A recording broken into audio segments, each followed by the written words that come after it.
What if I told you that mechanics in Germany would laugh at how often you change your oil? Not because they think you're being careful, but because they know something you don't. Across the Atlantic, drivers go 15,000 miles between oil changes. Here in America, we're told 5,000 miles is pushing it. Same engines, same engineering, same oil technology, yet Americans spend 3 times more on oil changes every single year. The answer isn't magic European oil or superior German engineering. It's about money, regulations, lawsuits, and a 50-year-old myth that refuses to die.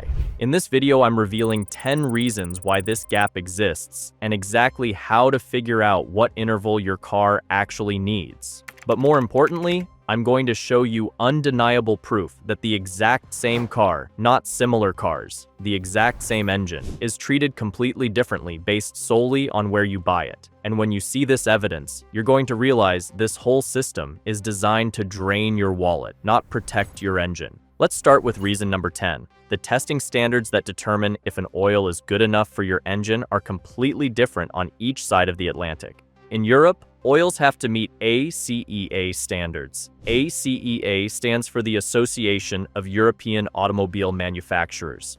Europe's car market has always been a mix of gasoline and diesel engines, and strict emissions rules forced oil to do much more than just lubricate. ACEA groups oils into families depending on what the oil needs to do. They set tight limits on things like sulfated ash, phosphorus, and sulfur. Mechanics call these SAPS. In America, oil is judged by API and ILSAC specs. A PI is the American Petroleum Institute. Their system is a lot simpler, just 2 letters like SN or SP for gasoline engines, CK4 for diesel. American standards were built around a fleet that's almost all gasoline engines, so they put far less emphasis on protecting diesel particle filters or surviving long drain intervals the way European standards do. Beyond ACA and API, most automakers have their own proprietary oil standards. Volkswagen has 504 and 507 approvals. BMW uses long life sequences like LL01 and LL04. Mercedes-Benz has the MB229 series. Each manufacturer builds engines with specific tolerances, cooling systems, and emission controls that require oils to pass tough tests. Getting these approvals can take years and cost oil companies a fortune. If your BMW manual says LL04, you need oil with that exact approval on the bottle. It's not enough to use something that just meets ACEA or API. Now let's talk about what's inside the bottle. Reason number 9. European oils usually use high-purity synthetic base stocks called Group 4 PAOs, polyalpha olefins. These are super stable, resist oxidation, and hold their thickness across temperatures. In America, the rules for calling oil synthetic are looser. Highly refined Group 3 mineral oils can be labeled synthetic, even though they're not true PAOs. This started after a famous lawsuit in the 1990s when Mobil sued Castrol, claiming their Syntex shouldn't be called synthetic because it was made from Group 3 base stock. Mobil lost, and the floodgates opened. So, American drivers might pay a premium for synthetic oil that's not as stable or long-lasting as European PAO-based oils. But oil chemistry is only part of the story. What's under the hood matters just as much. Reason number 8. The vehicles themselves are different. In Europe, diesel cars make up a huge part of the market. That's completely different from the US, where gasoline engines rule. This fleet difference shapes what oil makers have to deliver. European companies had to design oils that protect diesel particle filters since so many cars run on diesel. Diesel engines produce a lot more soot, which the oil has to suspend. If the oil can't handle high soot, it thickens, breaks down, and leaves deposits. European oils had to be engineered from the ground up to survive this. American oils didn't face the same pressure since almost all cars were gasoline. The API split their standards, S for gasoline, C for diesel, and most American oils only needed to meet the gasoline requirements. And it's not just the fuel, it's the machines themselves. Reason number 7 is about European emission hardware and how engines are built. Euro 6 emission standards are stricter than American ones, especially for particles and nitrogen oxides. Nearly every modern European diesel car has a particle filter, and these filters are extremely sensitive to ash. Ash is permanent, it never burns off, it just builds up. Every bit of oil that gets into the combustion chamber burns and leaves ash. If the oil has too much SAPS, the filter clogs and needs expensive cleaning or replacement. European engines have evolved alongside oil chemistry. Features like turbocharging, direct injection, tighter tolerances, better filters, oil squirters, and advanced cooling all help manage heat and slow oil breakdown. Many European engines also use larger oil sumps, which means more oil to dilute contaminants and slow down the loss of additives. Tighter machining means less blow-by and less contamination in the oil. When piston rings seal better, fewer combustion gases sneak into the crankcase. Better oil coolers in European cars keep temperatures stable, protecting the oil from thermal breakdown. Some European engines even spray oil directly onto the underside of pistons to keep them cool. Low-tension piston rings reduce friction and oil consumption, but still seal tightly. Modern engines designed for 0W20 have tighter tolerances and new coatings, like diamond-like carbon and graphite composites that reduce friction and improve lubrication. But even the best engine oil needs help staying clean. Now let's look at reason number 6, filter technology. The quality of your oil filter is a huge factor in whether long intervals are even possible. You can have the best oil in the world, but if your filter can't remove contaminants for 15,000 miles, your oil will get saturated and lose its protective power. Premium European filters use fleece or synthetic fiber, not just paper. They're designed for long intervals with larger surface areas and better construction than the cheap filters used in many American oil changes. The bypass valve settings are also different. If oil filter clogs, the bypass opens, letting unfiltered oil circulate. A cheap oil filter with a weak bypass can open too early and flood the engine with dirty oil. Now here's where things start to get interesting. We've covered testing standards, oil chemistry, diesel engines, European hardware, and filter technology, 5 technical reasons. But I want you to keep something in mind as we continue. If all of this was really about protecting engines, manufacturers would be consistent, right? They're not. And I'm going to prove it to you after we finish the final 5 reasons. Trust me. You'll want to see this. Now here's something that starts destroying your oil before it even enters the engine. Reason number 5 is about fuel quality. European fuels are held to stricter standards, especially for sulfur content. Less sulfur means less sulfuric acid forms in the engine, which helps the oil last longer. European diesel usually has less than 10 parts per million sulfur. In the US, it can be up to 15. European gasoline also has tighter controls on things like aromatics, benzene, and vapor pressure. Cleaner fuel means less contamination sneaks into the crankcase, so oil stays cleaner and lasts longer. American gasoline, especially in some places, contains more aggressive solvents like ethanol. These thin the oil faster when they slip past the piston rings. And if you drive a diesel, this next one could be costing you thousands. Reason number 4 is critical for diesel owners. Many diesel owners don't realize how much short trips and city driving can destroy oil life. Diesel particle filters need to regenerate by burning off soot. If you shut off the engine or don't drive long enough, the regeneration process gets interrupted. Extra fuel used for regeneration washes down the cylinder walls and dilutes the oil. Even just 5 to 10% fuel dilution can cut your oil's thickness in half. Soot is also a problem. It's abrasive and chemically reactive, so as it builds up, oil gets thicker, more acidic, and less able to protect the engine. Urban drivers see early oil change warnings, and sometimes need changes every few months. Jaguar XJ and Ford Transit diesels are classic examples. Owners report short intervals because of repeated interrupted regenerations. And here's the technology already in your car that most people ignore. Reason number 3 is about how your car's onboard computer can calculate oil life better than any calendar. Modern cars use sensors and software to track oil life based on how you actually drive. BMW's system monitors revs, engine loads, and cold starts to estimate when you really need an oil change. Prompts usually fall between 10,000 and 15,000 miles, depending on your driving mix. Mercedes-Benz has a system called Assist, which takes into account the oil spec, filter type, and how the car is driven. These systems adapt to your habits. If you do mostly highway cruising, you'll get longer intervals. If you're stuck in stop and go traffic or do lots of short trips, the system shortens the interval. One thing that confuses owners is the difference between oil life indicators and oil level sensors.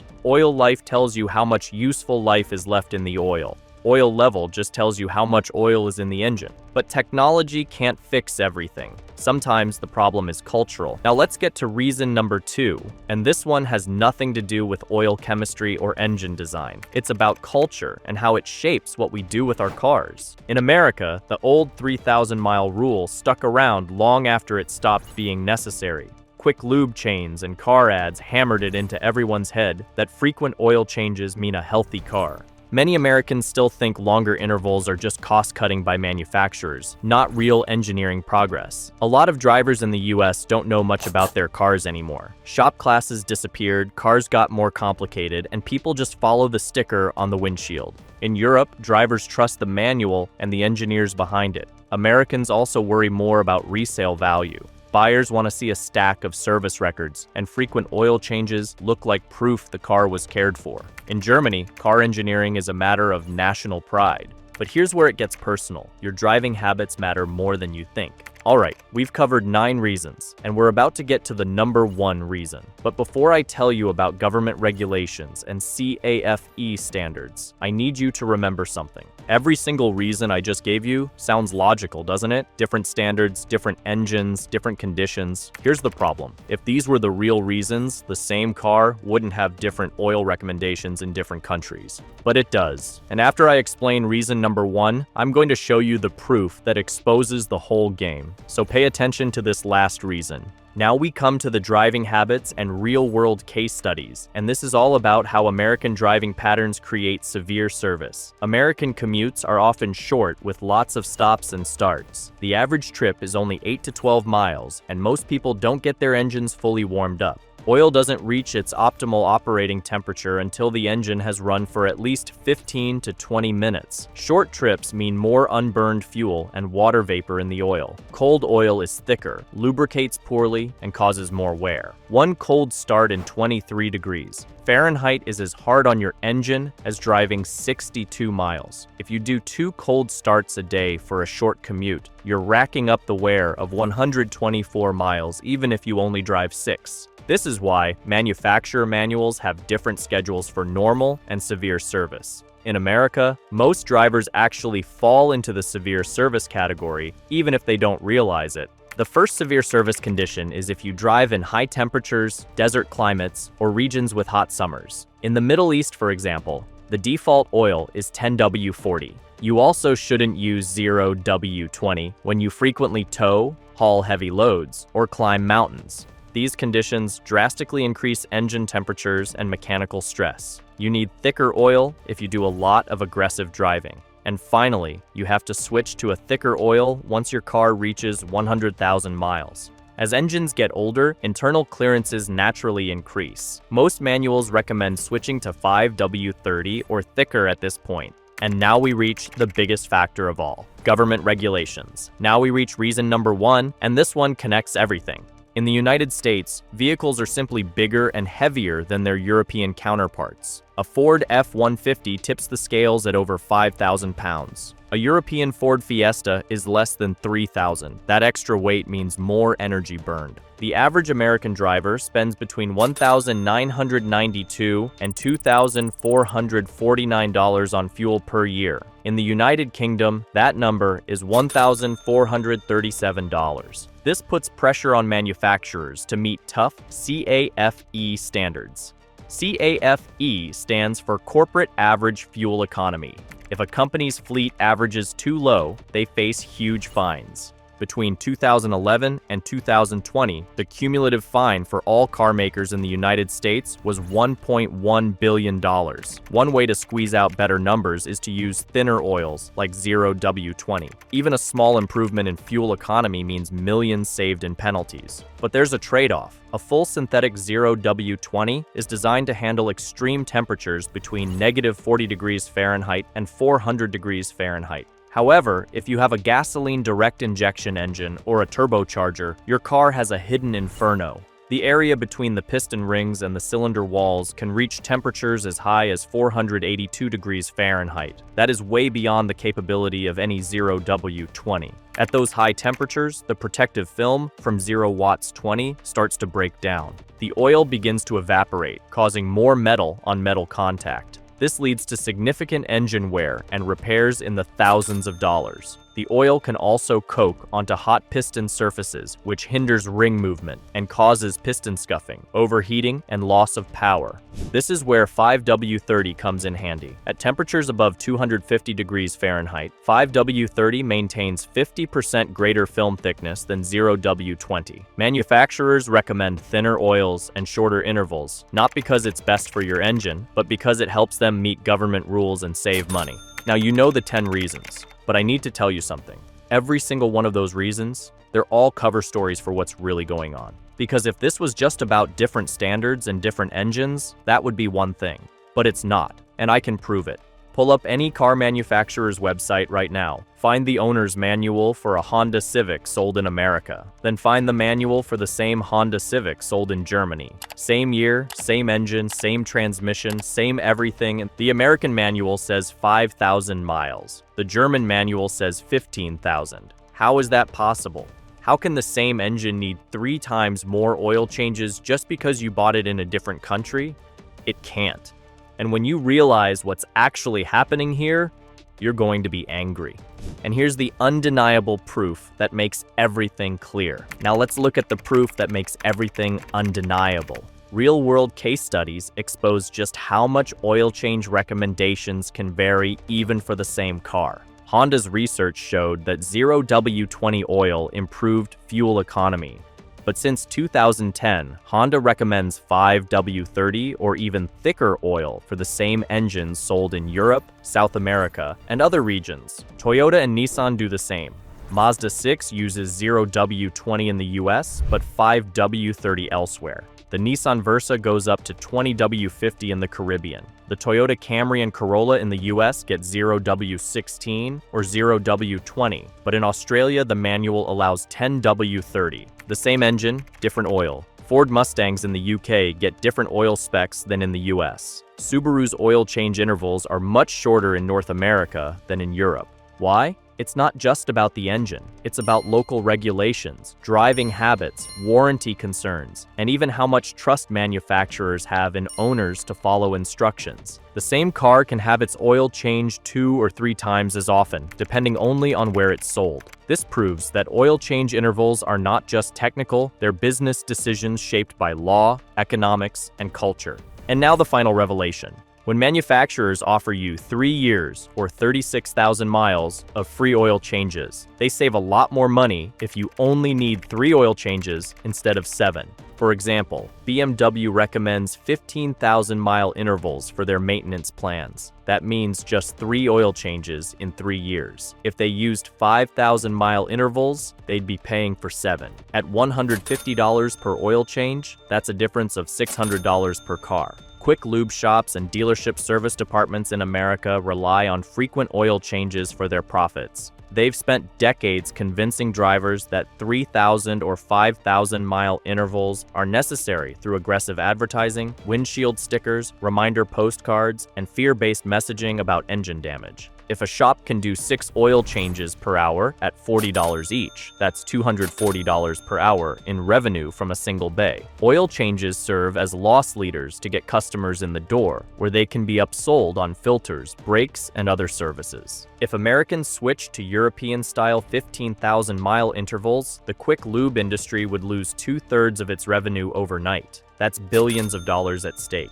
In the US, manufacturers and dealers are always worried about lawsuits. If an engine fails during the warranty period and the manual recommended long intervals, lawyers might blame the interval even if the real cause is something else. Because of this, companies often recommend shorter oil changes than the engineering really requires. It's cheaper to play it safe than to fight lawsuits even if they're baseless. The Magnuson-Moss Warranty Act says manufacturers can't void your warranty just for using a different oil or part unless they can prove it caused the failure. But if you go beyond the manual's interval and the engine fails, you might have to fight for your warranty. This is why owners are told to keep every oil change receipt and stick to the shortest interval in the book. And now we hit the biggest piece. The 3,000-mile oil change myth is the most successful marketing story in American car history. It started when old engines and old oils really did need frequent changes. Leaded gasoline, contaminated oil with lead additives that poisoned the oil's protective chemistry. Carbureted engines caused more fuel dilution than modern fuel injection. Conventional oils broke down much faster under heat and stress. But times changed. Engines got better, oils improved, and the science moved on. Still, the myth stuck. It's been passed down from parent to child, reinforced by shops, ads, and even mechanics who learned it decades ago. Consumer Reports and automotive journalists repeated the conventional wisdom without investigating whether it still applied. The result? Americans have spent billions on unnecessary oil changes, wasted mountains of oil, and never questioned why Europe does things differently. If you follow the 3,000-mile rule, when your car could safely go 10,000, you're wasting money and resources. Over the life of your car at 150,000 miles, that's 50 oil changes instead of 15. At $75 per change, that's $3,750 instead of $1,125. You've wasted $2,625 and hundreds of quarts of oil, all for a myth that stopped being true years ago. The truth is, oil change intervals are shaped by business, law, and culture just as much as by engineering. If you understand this, you can break free from the cycle and make smarter choices for your car and your wallet. So here's what you should do. First, check your manual for the severe service definition and be honest about your driving. Second, remember that CAFE rules force manufacturers to recommend thinner oils and shorter intervals in the US. Third, know that the 3,000-mile rule is outdated marketing, not science. Fourth, realize that identical cars can have totally different intervals depending on where they're sold. If you want to protect your engine and save money, consider getting an oil analysis so you know exactly what's happening inside your engine. And most importantly, share this video. The more drivers who know the truth, the less power the old myths and business models will have over us. Now you know why oil change intervals are so different between America and Europe. It's not about what's best for your engine. It's about regulations, profits, and stories that refuse to die. Use this knowledge to make better decisions for your car and help others do the same.